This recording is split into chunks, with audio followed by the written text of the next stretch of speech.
Bloomberg Tech is live from coast to coast with Caroline Hyde in New York and Ed Ludlow in San Francisco.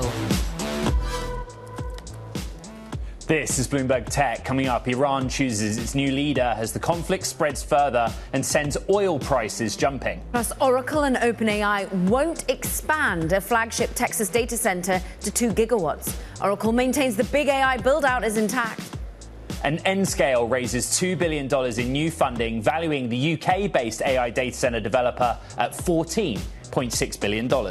But we start, Ed, just broadening the scope of the market that we look at the moment. We're down 0.4%. We are off of our lows on the Nasdaq 100. But once again, the conflict with the Middle East, the fact that we're at war with Iran and that continues, is still rocking markets. We're currently up 10% when you're looking at New York crude.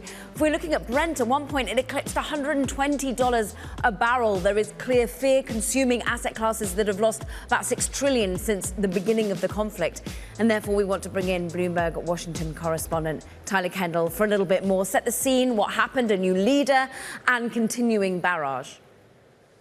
Yeah. Hey, Caroline. Good morning. Well, at the moment, it doesn't seem like there is any let up when it comes to the conflict and that a diplomatic off-ramp isn't on the table at the moment. In fact, we heard from President Trump over the weekend threatening to widen the war. In a post on Truth Social, he said that the U.S. was looking to expand its list of targets as the president maintains that he is, quote, not happy with the new supreme leader that has been chosen. Analysts say that the fact that the son of the late supreme leader is now the new one indicates that the regime is going to continue its hardline stance. In fact, we heard from Iranian state media over the weekend after the pick that the government maintains that it has enough weapons stockpiles to sustain a high-intensity conflict for the next 6 months and that Iran will start to deploy more advanced and longer-range weapons. Of course, this is all contributing to questions about the timeline here and what will be sustained disruptions when it comes to the oil market. Caroline, as you know, earlier this morning, G7 finance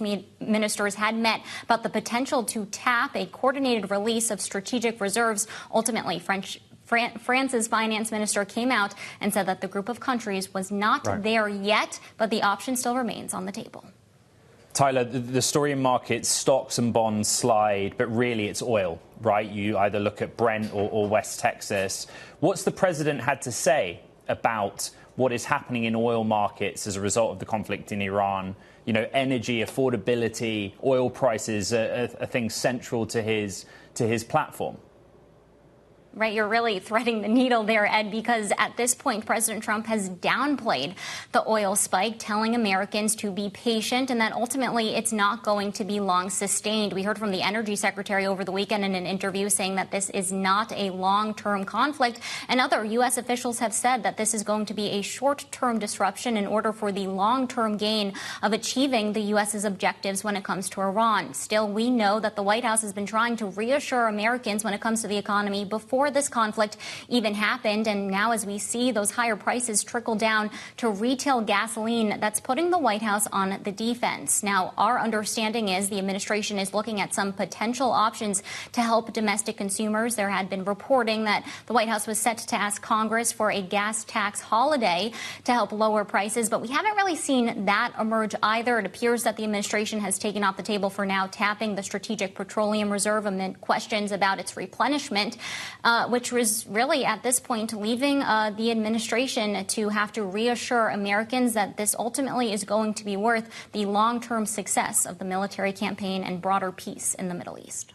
The president calling $100 oil a small price to pay in the context of getting the war completed. Bloomberg's Tyler Kendall with the latest from D.C. Oil surges past $100 as Saudi Arabia begins cutting production with storage facilities nearing capacity amid disruptions tied to the Strait of Hormuz, according to a source. For more, let's talk about global energy, the upheaval. Julianne Edwards, nuclear company chief development officer, is with us.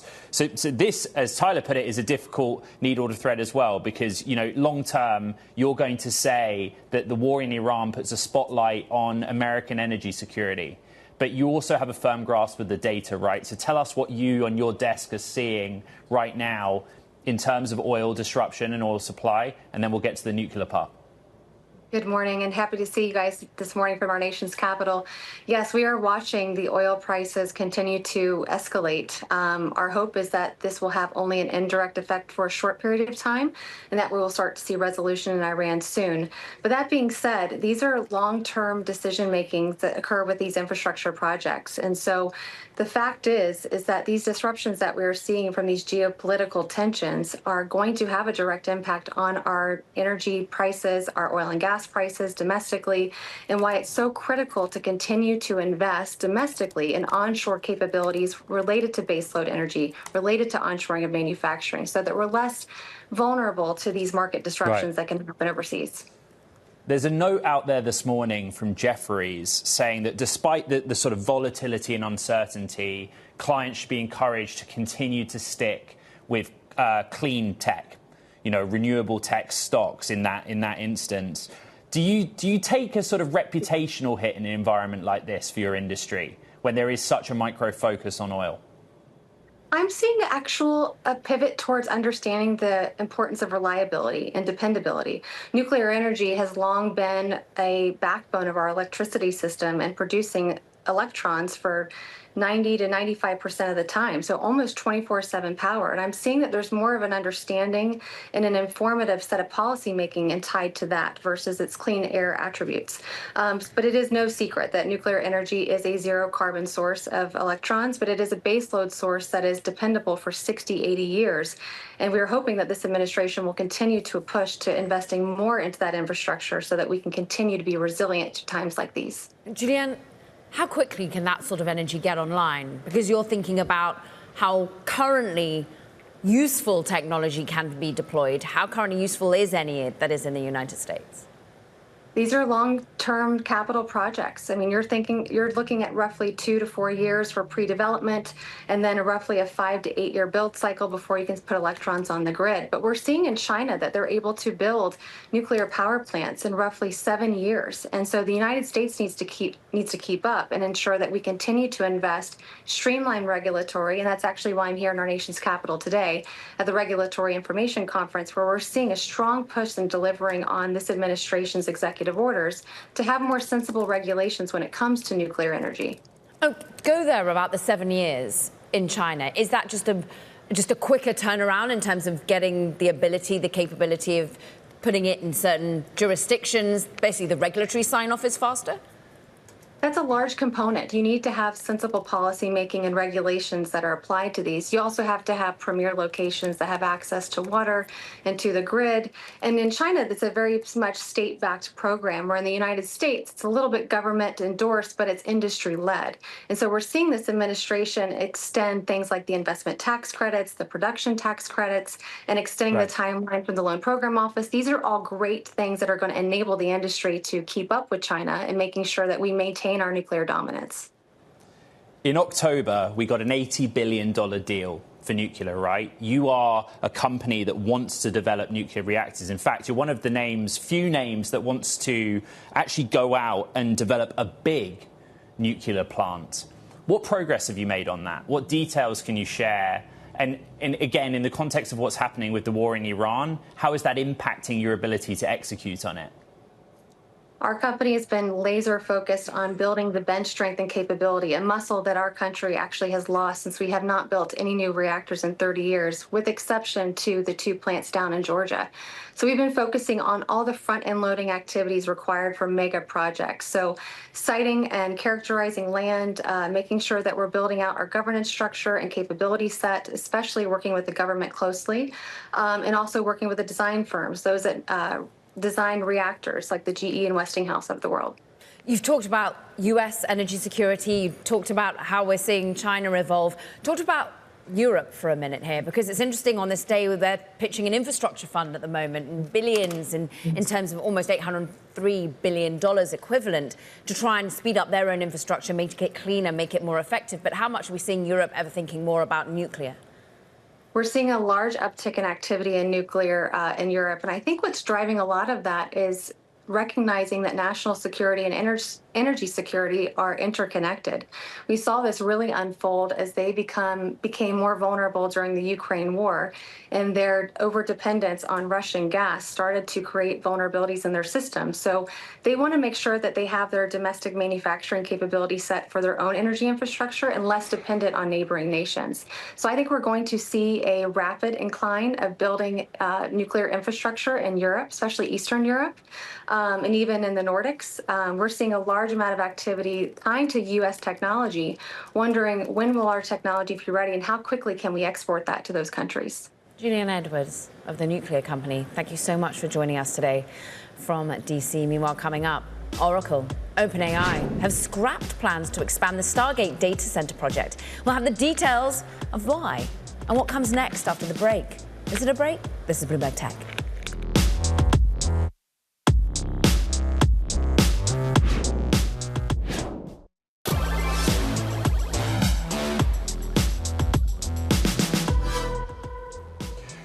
We have some breaking news crossing the Bloomberg terminal. Anthropic has sued the Defense Department over being labeled a supply chain risk. That red headline, Anthropic has sued the Defense Department over being labeled a supply chain risk, which happened at the end of last week. You'll remember that we had reported ongoing negotiations between Dario Amodei, the CEO of Anthropic, and the Pentagon and Department of Defense, and basically what are red lines for Anthropic and how their technology is used throughout the hour. Kara, I'm sure we'll get more when we have somebody able to come to set and we get more details in the suit's filing, but that is the headline for now. Yes. Another story that we are across and working on, Oracle and OpenAI won't expand their flagship Texas data center from 1.2 gigawatts to 2 gigawatts after negotiations stalled over financing and shifting computing needs. Bloomberg reported that story on Friday. The existing campus is still being built, and Oracle's broader agreement to develop 4.5 gigawatts of data center capacity for OpenAI remains on track. Developer Crusoe is now seeking a tenant for the shelved expansion, with Meta in talks and NVIDIA helping facilitate discussions. Bloomberg's Brody Ford, part of the team that broke the story. A lot of names in there, but that's the basics of it, right? There was an expansion due to take place, 1.2 to 2 gigawatts. Our understanding is it's not happening. The other details. As you said, it's a lot of names involved here. And what this story really shows is that so much money is tied up in these huge data center projects that require some pretty tight logistics. In this specific case, the flagship Stargate data center, they were going to expand it further, but the negotiations had dragged on for months and months, and eventually Oracle and OpenAI decided that they're not going to take this additional capacity. Brody, what has OpenAI and indeed Oracle's response been to your reporting about how deeply aligned they are on continuing to build infrastructure? The message we've essentially received is that their overall work together is still on track, and that is also our understanding. What is we put it in the original story. So, exactly. But yeah, please carry on. Yeah, exactly. But I think what's interesting is just looking at, how do these projects actually play out, right? The big contract is there, but certain sites that they thought they wanted, maybe they don't, right? And you think about all the capital that's tied up in these projects, it's interesting to see how these are going to progress. Bloomberg's Brody Ford across that reporting along with Ed Ludlow. Brilliant scoop. Thank you very much. Look, let's stick on Oracle, on the global race to build out data centers with Anna Rathman, CEO of Grenadilla Advisory. And talk to us about whether or not these sorts of stories, about the difficulty of actually ensuring you're building where you want it, when you want it, it affects the overall investment attitude you have towards the data center build out. Hi, good morning. These are the type of stories that would make the private credit investors a little bit nervous, right? Because private credit has been really into the infrastructure build out. The big players have been. But if there are hiccups like this where what you intended doesn't actually happen, of course, Meta may be coming in, that may be a different story. But certainly, what happens to your collateral? What happens to the project? Is it going to keep going? I mean, this situation is different, but if it happens again, these are the things that make people take a step back and take a look at the private credit again. And certainly that has an impact on certain stocks like, well, Blue Owl and others that are very much dependent on the private credit story. But how much does it affect the Oracle story? Oh, I think it impacts the Oracle story as well. I think this is the type of news that can actually have investors actually stop, because we're hearing about $650 billion going into these AI projects, right? And we haven't heard of big hiccups like this in big names like Oracle and OpenAI. And so I think people will be stopping and taking a look at whether or not this is going to be a more widespread thing, right? Because there are data centers being built everywhere, and in some minds, indiscriminately, right? So we may be hearing more of this, and we may be hearing of investors taking a pause.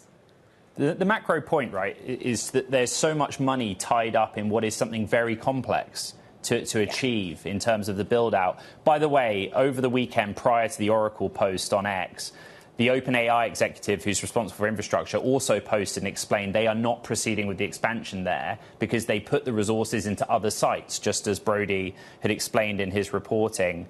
But a part of it is that capital tied up. I mean, do you see that kind of anxiety, focus on capital expenditures, focus on the credit that's underpinning all of these projects?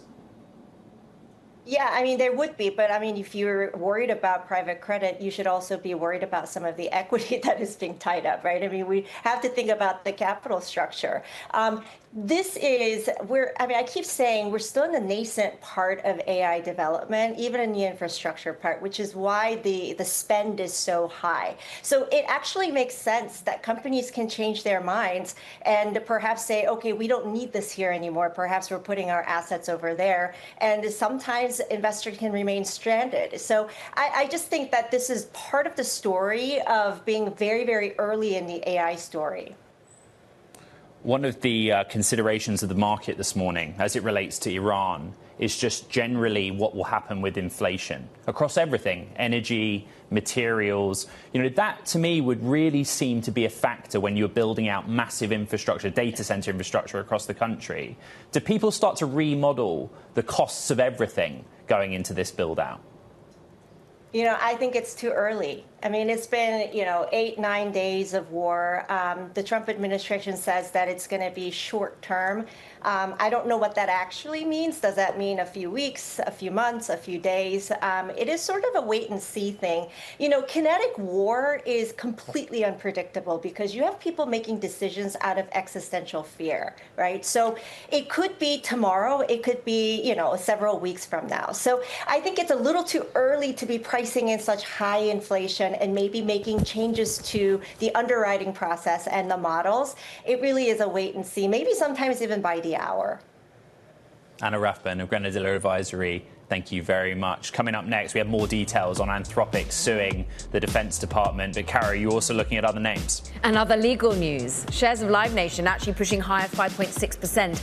This as its Ticketmaster subsidiary, along with Live Nation, have reached a settlement with the federal antitrust authorities. The DOJ have been saying this Monday it kind of throws a bit of a wrench into this mid-trial of an antitrust case that accused the company, remember, of illegally monopolizing the live music industry. This is Bloomberg Tech.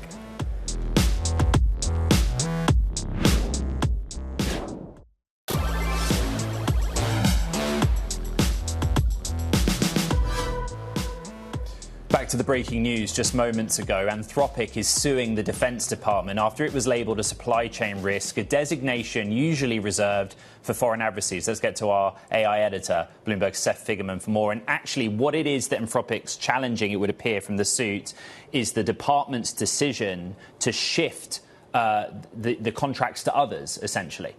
Yeah, and what we're hearing from Anthropic here in a statement is they're taking this step to protect their customers and their business. At the same time, though, they're telling us that they intend to pursue all avenues here to try to mediate this relationship with the government, including direct conversation with the government. So they're not foreclosing the continuation of talks here, but they are still pursuing litigation. These actions are unprecedented and unlawful, the company said in the complaint that was filed over in San Francisco federal court. And they say the Constitution does not allow for the government to wield its enormous power to punish a company for its protected speech. What's been so extraordinary is the way in which Anthropic continued to speak out against the government. Dario Amodei basically told us already he was going to go and do this. That's right. Yeah, they're clearly being outspoken and taking a stand on this issue here. They're not just taking this sitting down, but it's clear that behind the scenes the tone might be a little bit different privately, but they're looking for a resolution. They're also not looking to just take this, sitting down. A part of what's happened in parallel, Seth, in recent days is that, OpenAI has negotiated with the Department of Defense, basically to come in. Do we know, what the status quo is now, what the latest is in where the department stands on its AI tool policy and who it's using? Yeah, the last that we've heard is that OpenAI has been seeking additional protections and safeguards for some of the same concerns that Anthropic had previously raised publicly and privately. We don't know yet if the Pentagon has agreed to all those provisions, but it does seem that the tenor of the debate between OpenAI and the Defense Department has been much more civil in some respects than what we've seen with Anthropic. But what about the reporting of how this is affecting those that work for the businesses? A lot of these companies say they're nothing without their talent, and we already know a key senior OpenAI leader in the robotics department has left. Yeah, I think we're still waiting to see if there's a meaningful attrition from either or both companies as a result of the uncertainty and tension here. At the moment, yes, there's one high-profile example over the weekend, but we haven't yet seen others. And of course, we're still waiting to see on the customer side of things, are people rallying to the defense of Anthropic for taking the stand, or are they at risk of losing more business, even if they're not legally required to cut business with Anthropic? Might some still do it?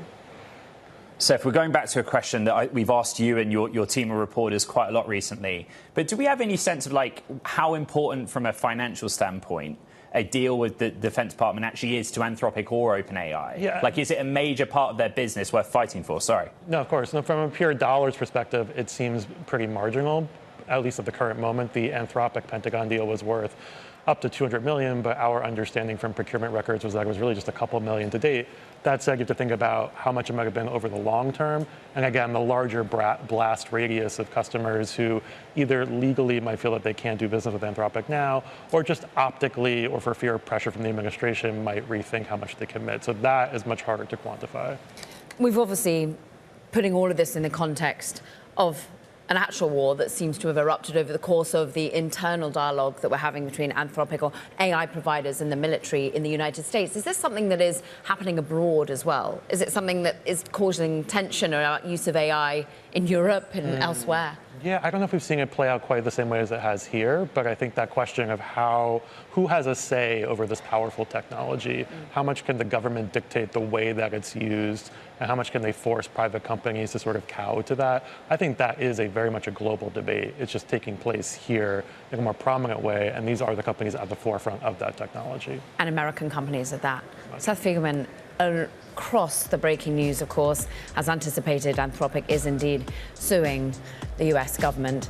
Coming up, we go back to Iran after it destroyed a key million radar system used to guide US missile defenses in the Gulf. That is next, and this is Bloomberg Tech.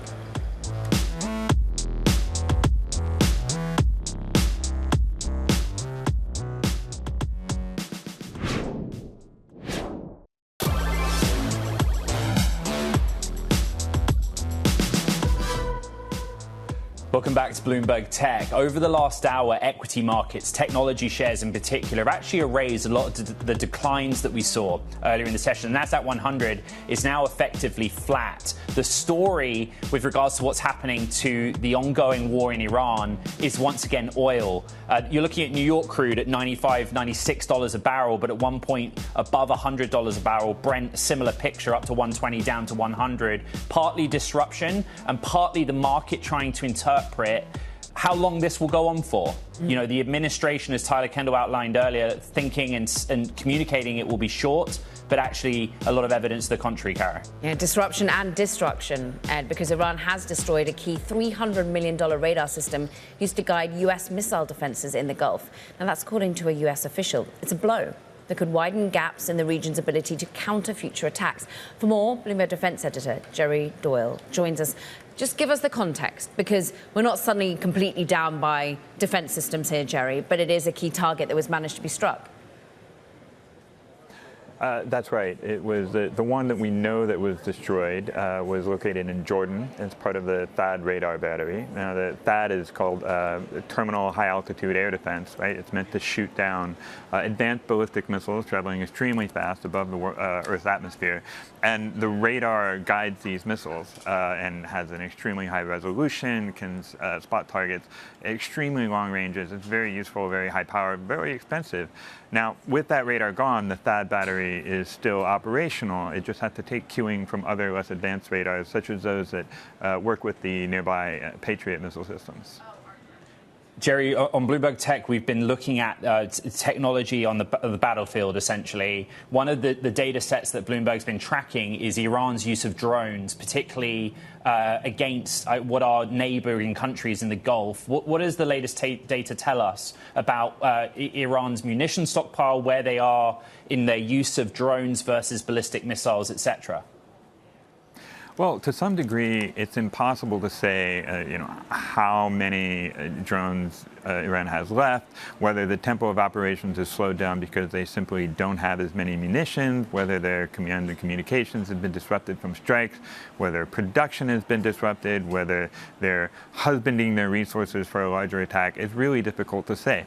We can, however, say that the number of strikes has decreased quite a bit from the opening days of the war, and that Iran has started to rely more heavily on the use of these Shahed 136 drones, which are essentially low-cost rudimentary cruise missiles, as opposed to using more expensive long-range ballistic missiles, which Iran started the war with somewhere in the neighborhood of 2,000 to 2,500 of, but clearly has many fewer now. Jerry, the market's also trying to interpret long-term how this changes the defense technology industry. There's a note from Truist, for example, that puts a spotlight on the use of autonomous maritime technology in the context of the war of Iran. For you and the team at Bloomberg across the defense desk, what are we seeing? What are some of the stories coming out of this conflict? Well, so far we haven't seen, as far as I know, the use of autonomous maritime strike platforms in the Persian Gulf. We have seen those obviously used quite a bit in the Ukraine war, so we know they can be effective. We know they can be built relatively cheaply and operated in sort of an ad hoc way, again, to great effect. It's not clear how many of these Iran has or how it might be able to deploy them or whether the U.S. has destroyed them over the course of strikes in the last week. But platforms like those would be extremely useful in a scenario which Iran finds itself in right now, where it's trying to shut down a waterway, a narrow waterway like the Strait of Hormuz. Obviously, we've seen a lot of autonomous aerial platforms, such as those Shahed 136 drones, which have been used in strikes all across the Gulf. Those are not controlled by the ground, but are guided by GPS technology. They're fairly easy to make, fairly cheap to produce in large numbers. And we've actually seen in this war the U.S. use its own version of the Shahed 136. It's called Lucas. I believe, a long-range unmanned combat aerial system, I think is what that's a strange acronym for. But we've seen that used. And the U.S., of course, has plans to manufacture these at scale and use them in a way that Iran sort of is, to use them to overwhelm or confuse or deplete enemy air defenses or enemy defenses in general in advance of a more advanced or higher-end type strike. Bloomberg Defense Editor Jerry Doyle, thank you very much. Caro, plenty more news headlines today. There are, Ed, and it's time now for Talking Tech. And first up, the head of OpenAI's robotics team, Caitlin Kalinowski, resigned Saturday, citing the company's deal to deploy its AI models within the Pentagon's classified network. Now, Kalinowski said in a post on X and on LinkedIn that those issues needed, quote, more deliberation before signing the deal. Plus, Cerebras has picked Morgan Stanley to lead its IPO. That's according to sources who say Cerebras has filed fresh paperwork for the IPO and is set to meet with analysts and prospective investors this month. The offering could raise about $2 billion in a listing as soon as April.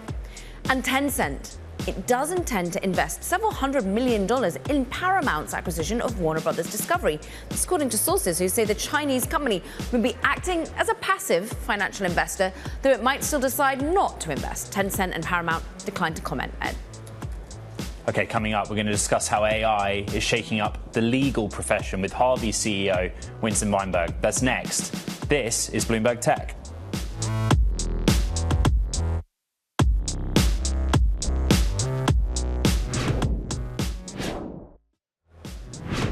Harvey, you know it as the AI platform for the legal profession. It's today unveiling a new tool to let law firms build custom AI agents even faster. That should give more control over multi-step processes they ask AI to complete. Let's discuss with Harvey's co-founder and CEO, Winston Weinberg. And Winston, what's so interesting is about the human in the loop, the oversight, the control. How do they maintain that when you're leaving AI agents to go and do work for multi-step processes? Yeah, thank you so much for having me. I'm excited to be here also for Legal Week, which has basically all of the legal tech industry in New York for one gathering. The way that we think about it is in law, it's incredibly complex and it's multiplayer.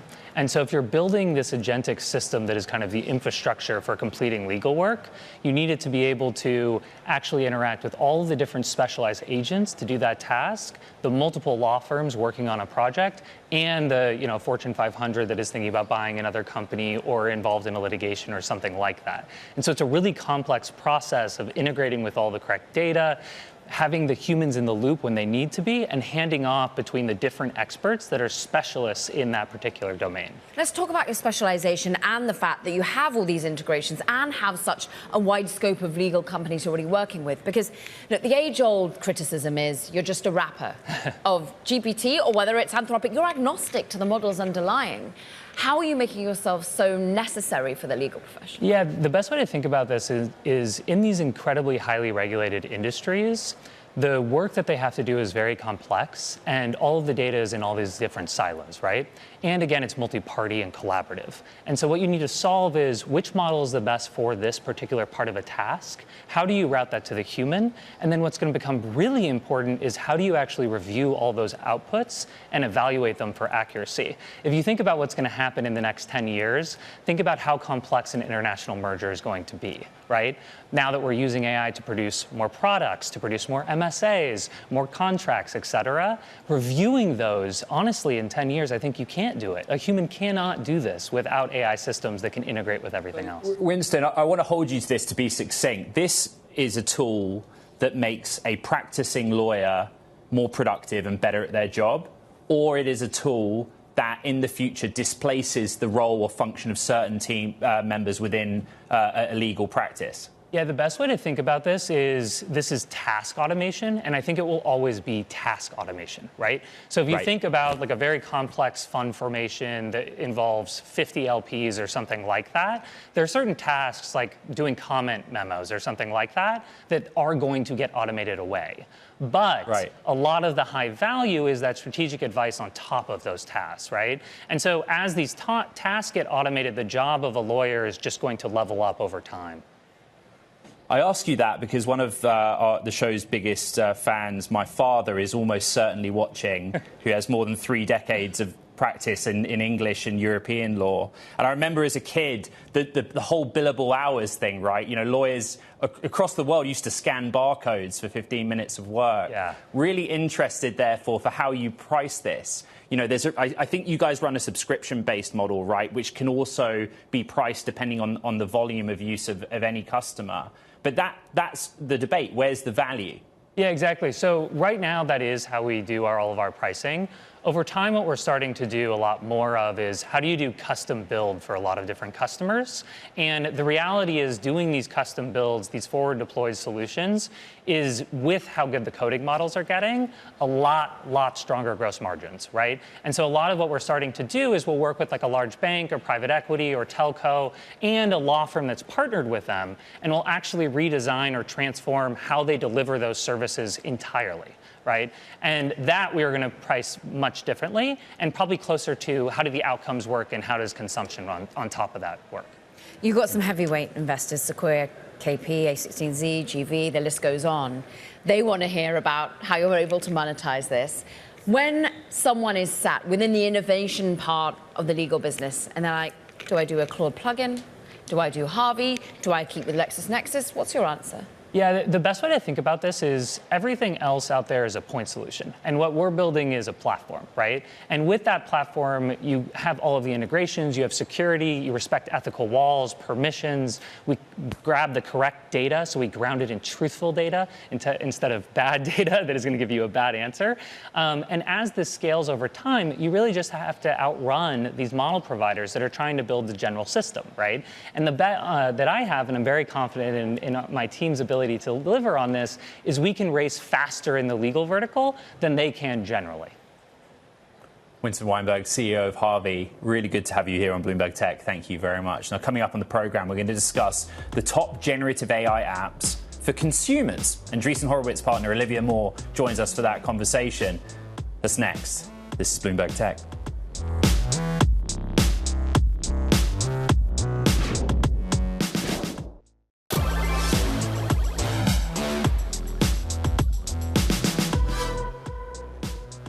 Nscale has raised $2 billion in new funding. The deal values the UK-based AI data center developer at $14.6 billion and places it amongst Europe's most valuable startups. Nscale has also named a trio of high-profile tech leaders to its board of directors, including Sheryl Sandberg, Nick Clegg, and Suzanne Decker. Karen. Fascinating. Now, let's just think about how for a few years, well, AI native firms had the edge with consumers for generative AI apps. As the market matures, it's kind of fading. It's one of the findings from the report released today by Andreessen Horowitz on the top generative AI apps. A16Z partner Olivia Moore has been doing this for 3 years.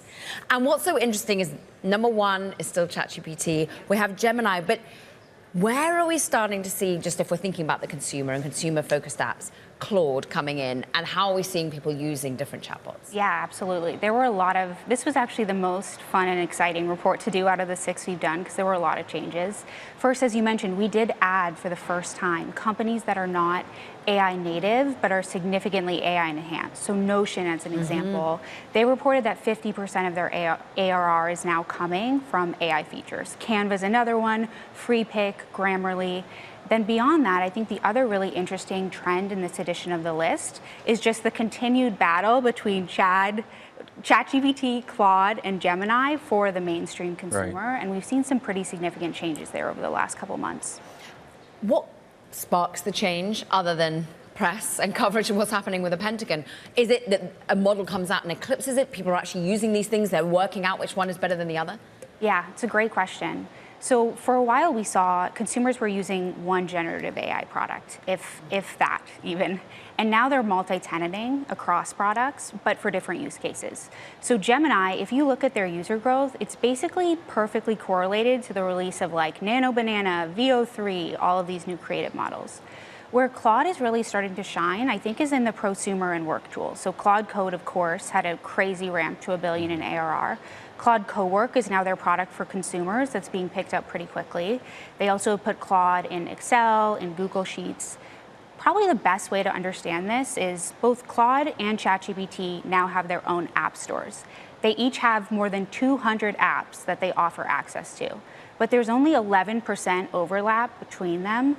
ChatGPT is leaning in on the mainstream consumer, like fashion, shopping, travel, transportation.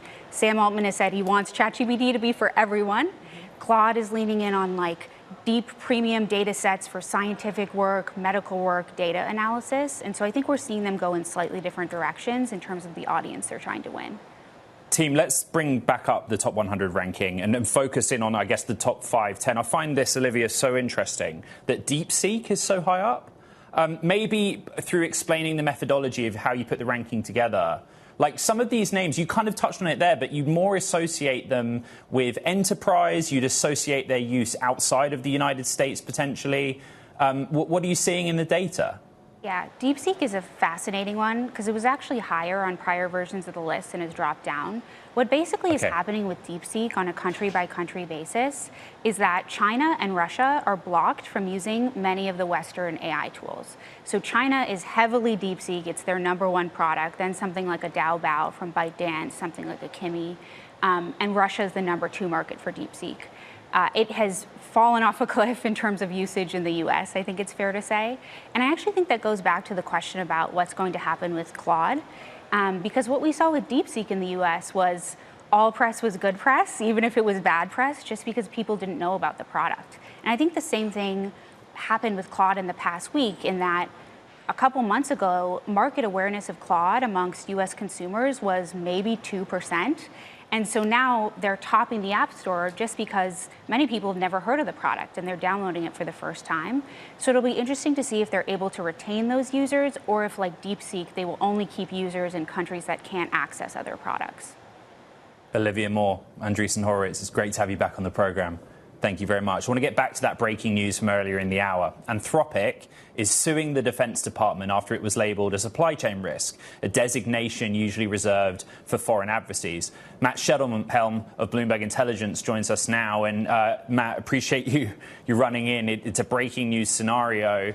But from the Bloomberg Intelligence perspective, what is the react to this latest development where essentially Anthropic is pushing back on the Department of Defense saying, hold on, we don't want you to look elsewhere. We want you to use our tech. Explain it. Yeah, so this is exactly what we expected after the developments from not this most recent Friday, but the Friday before when the government announced it was taking this action. That was a tweet from Pete Hegseth announcing this decision. Since then, in the middle of last week, the Defense Department sent the company a 2-page letter informing it of this supply chain designation. And now, within hours, we have this lawsuit filed by the company. It pursues what we expected was really a claim that this violates the arbitrary and capricious standard under the Administrative Procedures Act, which basically says that the government has to use reasoned decision-making. It can't penalize a company just because it wants to. It has to look at the law and ask, hey, is Anthropic violating the law? And what we haven't seen really from the Defense Department is any connection between this supply chain statute and anything that Anthropic itself has done. Instead, this has been about a dispute about contract negotiations, an agreement that the Defense Department had agreed to in July. It wanted to change it. Anthropic resisted. All of a sudden, it was deemed a much larger supply chain risk. So I think we're going to see an immediate court fight on whether that Defense Department decision should be stayed because it doesn't constitute reasoned decision making. They talk about how the actions are unprecedented. So what precedent, Matthew, can lawyers, legalese go to in this moment to decide who has the upper hand in what will be a more drawn-out conversation to have in front of the courts? Yeah, so under this exact statute, it's rarely been litigated, and it's rarely been used. It only dates back from about 2018. But what lawyers are going to look to here is defense decisions under other statutes.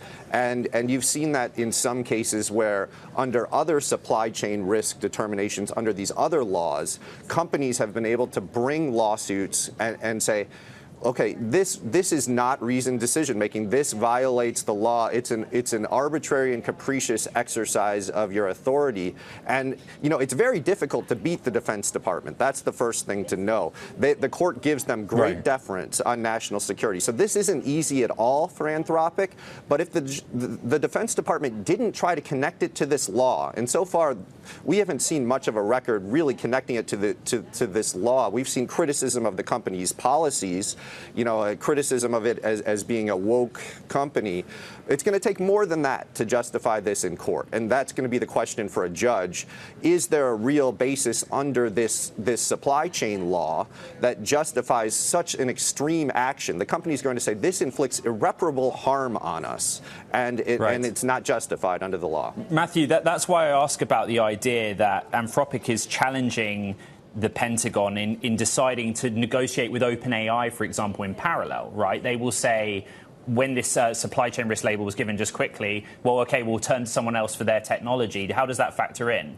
I think that that raises concerns about the arbitrariness of what's going on here, especially if OpenAI insisted on terms and restrictions that were really not that different from what Anthropic, took a hard line on. That's also going to play into whether this was reasoned decision-making or whether this was a desire by the Defense Department to make an example of this company. Matthew Shedelhelm, Bloomberg Intelligence. Fantastic expertise there. We thank you. That does it for this edition of Bloomberg Tech. Ed, once again, your legal degree coming out strong. Yeah, a little bit. I mean, fascinating coverage of both private markets and public markets. And obviously in the markets, the war in Iran continues to be a massive factor. Really great conversations worth recapping on the podcast. You know where to find it. It's on the Bloomberg terminal as well as online on Apple, Spotify and iHeart. It's another big week ahead. And this is Bloomberg Tech.